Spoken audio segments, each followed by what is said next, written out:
शिराज साहब, नैरेटिव अगर People's party ने जो आज बिलावल साहब ने बयान किया है कि हमने नाम दिया, हमने पहचान दी, हमने एनएफसी दिया, हमने ये किया और बीबी साहब आमरीतों के साथ लड़ी, अगर नैरेटिव की बात की जाए तो बाकी पार्टियों का नैरेटिव क्या होगा आपके ख्याल में, जो इससे ज्यादा मजबूत नैरेटिव हो सकता है?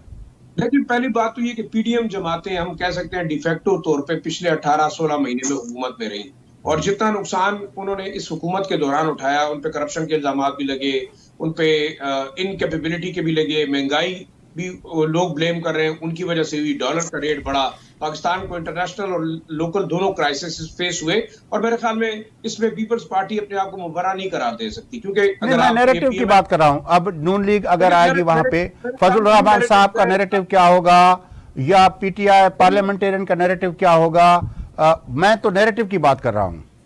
देखिए, नैरेटिव असल में ये है कि अगर People's Party anti PML narrative पे जाती है तो फिर भी नुकसान है। दूसरा, इन तमाम पॉलिटिकल पार्टीज का एक ही नैरेटिव था कि वो पीटीआई को कैसे काउंटर करेंगे, लेकिन इस सूरत हाल के अंदर अगर पीटीआई का वोटर इंटैक्ट है और वो दोबारा वोट करेगा अपने कैंडिडेट को, तो उनके लिए बड़ा मसला होगा। अब ये जो पीडीएम में जमातें दी, उनके पास क्या नैरेटिव है? क्योंकि इनके खिलाफ अवाम का एक रिएक्शन जरूर आ रहा है कि महंगाई इन्होंने दी, इन्होंने मुल्क के अंदर क्राइसिस पैदा किया, तो ये एक बड़ी खतरनाक सूरत हाल है। अब पीटीआई अगर पुराने नैरेटिव पे जाती है कि उनके बाप दादा ने क्या किया, भुट्टो साहब ने किया, बेनजीर भुट्टो ने, बेशक उनकी कुर्बानियों को कोई पाकिस्तानी जो है वो डिनाई नहीं कर सकता, ये एक हकीकत है। लेकिन अब नया क्या है?